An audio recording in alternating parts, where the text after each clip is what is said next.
మెడ్సీ IVF ఉచిత సంతాన సాఫల్య చికిత్స శిబిరం ఏప్రిల్ 15 నుండి మే 15 వరకు. నమస్తే రమగారు. నమస్తే జీ. రమగారు, చందమామ కథ ఒకటి చెప్పుకుందామండి. చెప్తాము కదా. పూర్వం అదేదో మెయిన్ ద్వీపం అందాం, వజ్రద్వీపం అనుకో. ఈయనకి ఆ వజ్రద్వీపానికి ఒక అద్భుతమైన రాజుగారు ఉండేవాడు. ఆయనకి భాసురాంగి అని పరమాద్భుత సౌందర్యవతి అని ఒక కూతురు ఉండేదట. ఆ అమ్మాయి చిన్నప్పటి నుంచే ఆ అమ్మాయి సౌందర్యం మొత్తం అన్ని చోట్లకి తెలిసిపోయింది. అబ్బో భాసురాంగి ఎంత అందగత్తో అని చెప్పింది. సరే, ఈ వజ్రద్వీప రాజుగారికి తన కూతుర్ని మామూలు వాడికి ఇవ్వకూడదని ఉండేది. అమ్మాయి కూడా దాని సౌందర్యంతో పాటు అతిశయం కూడా పెరిగింది. పెరగ్గా చాలా పెళ్లి సంబంధాలు రావడం మొదలుపెట్టాయి. పిల్లకి 14 ఏళ్ళు వచ్చేసరికి వస్తాయి కాదు పెళ్లి సంబంధాలు. వచ్చేసరికి ఈ అమ్మాయి ఏమందంటే, నాన్న నేనేమో అతిలో ఒక సుందరిని, మామూలు వాడిని నేను ఎట్లా చేసుకోను, జగదేక వీరుణ్ణి చేసుకుంటాను, నాకు జగదేక వీరుడే కావాలి. ఓకే, ఈ జగదేక వీరుడని ఎట్లా డిసైడ్ చేస్తాం? నలుగురిని పిలిచి యుద్ధం పెట్టి ఒకరిని గెలిపిస్తే వాడు ఇంకొకడు ఉంటాడు, ఇలా కాదు అని బాగా ఆలోచించి, మరి నాన్న ఓ పని చేద్దాం, జగదేక వీరుడు ఎట్లా ప్రూవ్ అవుతాడంటే, ఇక్కడికి కొంత దూరంలో తిమిర ద్వీపం అని ఒక ద్వీపం. ఆ తిమిర ద్వీపానికి రాజు వజ్రకాయుడు. ఆయన ఈ పిల్లకి ఈడైన వాడు కాదు, ఓ 50 ఏళ్లవాడు. పిల్ల 14 ఏళ్ల పిల్ల కదా. ఆయన పరాక్రమశాలి, మహాబలవంతుడు. ఆ వజ్రకాయుడు మామూలు వాడు కాదు. అందుకని ఈ వచ్చే వాళ్ళల్లో పెళ్లి కొడుకుల్లో ఎవడు వజ్రకాయుడిని జయిస్తాడో వాడు జగదేక వీరుడు. ఓహో, ఈ పరీక్ష పెట్టి వజ్రకాయుడిని జయించి వచ్చిన వాడికి నన్ను ఇస్తానని చెప్పు అన్నది. నాన్న కూడా సంతోషించాడు.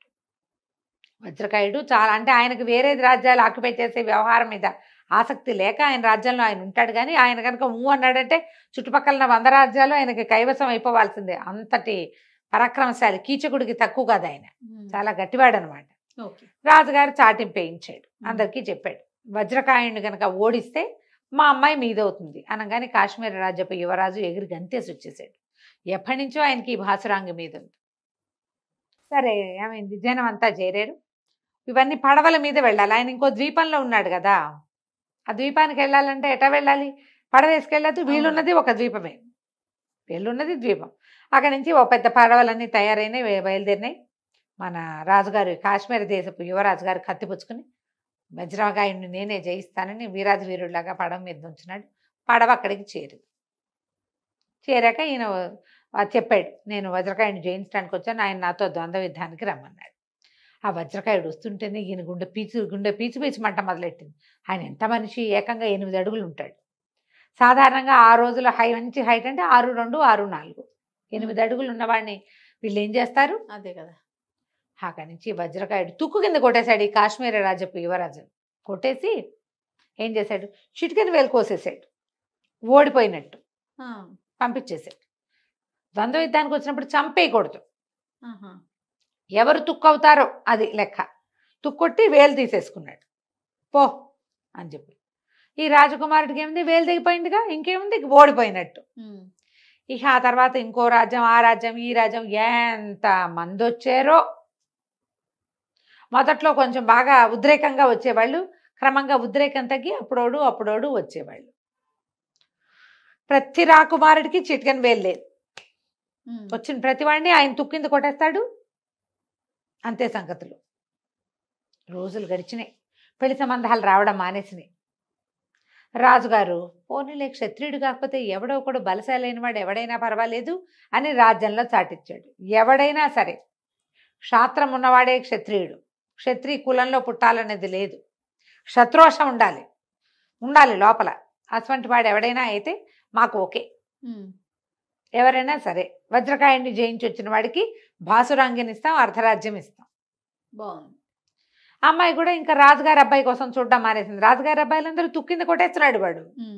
ఏ ఒక్క అబ్బాయి దొరకట్లేదు. ముందు రాజులే వచ్చారు, కొంతమంది రాజకుమారులు వచ్చారు, రాజుగారి 3వ కొడుకు 5వ కొడుకు వచ్చారు, సైన్యాధిపతి కొడుకులు వచ్చారు, క్షత్రియ వంశం వాళ్ళు వచ్చారు, అందరు అయిపోయారు. ఇప్పుడు ఎవడైనా పర్వాలేదు. అయితే ఒకనాడు ఒక కాపు యువకుడు వచ్చాడట. కాపు అంటే ఇప్పుడు మనం చెప్పుకునే కులం కాపు అయి ఉండదు, పొలం కాపులు వాళ్ళు. పొలాలకి కాపలా కాసే ఒక తెగ ఉండేది అప్పట్లో. వీడు మంచి ఒడ్డు పొడుగు ఉన్నాడు, సామన్ సాయిగా ఎత్తరిగా హ్యాండ్సమ్గా ఉన్నాడు. మరి అబ్బాయి వచ్చేసరికల్లా రాజుగారికి ఏం చేయాలో తెలియదు. చూస్తూ చూస్తూ కాపుల అబ్బాయికి ఇచ్చేయగలం ఆ పిల్లని, ఇవ్వాలి. కానీ వాడు పోటీకి వచ్చాడు. మనం ఏం చెప్పాం, ఎవడైనా పర్వాలేదు అన్నాం. వాడు చూస్తే అడ్డపంచా వాడును. బాగున్నాడు అబ్బాయి, బాగుంటే మాత్రం సరే ఇంకేం చేస్తారు. అమ్మాయి ఏంది, నాన్న అలా కాదు, వచ్చిన వాడి కాదని అంటే మళ్ళీ మా పరుగు పోతుందేమో, చేసేద్దామని మనవాడు పడవెక్కి వెళ్ళాడు. ఒక మంచి కత్తి పుచ్చుకున్నాడు, పడవ దిగాడు. వజ్రకాయుడిని జయించడానికి వచ్చాను అని చెప్పాడు. వజ్రకాయుడు ఇతను ఇద్దరు తలపడ్డారు. అయిపోయింది. మర్నాడు మన కాపు యువకుడు పడవెక్కాడు. పడవెక్కి 2 చేతులు ఇట్లా చూపిస్తూ వచ్చాడు. 10 వేళ్ళు ఉన్నాయి అంటే వజ్రకాయుడిని కొట్టేశాడనమాట. అంతే. ఎగిరి గంతేశారు జనం. అమ్మయ్య, రాకుమారికి పెళ్ళైపోయింది. ఈ ఆ రాజకుమారుడు ఈ రాజకుమారుడు రావడము, అందరూ పోయి తన్ని దెబ్బలు తిని రావడము అన్నీ తప్పిపోయినాయి అనుకుని ఎంతో సంతోషించారు. ఎంత సంతోషించారో. అక్కడి నుంచి రాజకుమార్తెని ఇచ్చి పెళ్లి చేస్తామన్నారు. ఈయన మంగళ స్నానాలు అవి చేయించేశారు. వివాహం అయిపోయింది. వజ్రకాయుడిని జయించి వచ్చుంటాడా? జయించే వచ్చుంటాడు. వేళ్ళు తెగలేదుగా. ఎందుకంటే ఎవడు వెళ్ళినా సరే వాడి వేలు తెగొట్టి పంపించాడు. ఇందులో ఒక చిదంబర రహస్యం ఏముందంటే, అతని కుడి చేతికి 6 వేళ్ళు ఉండేవట మొదట్లో. ఆ 6వ వేలు అతను ఎవ్వరికి ఎప్పుడూ చూపించలే. ఓహోహో. వీళ్ళకి తెలీదు. అతను ఆ వేలు తెగొట్టి పంపించాడు. ఇప్పుడు కరెక్ట్ గా సెట్ అయింది. సెట్ అయింది. 10 వేళ్ళు ఉన్నాయిగా.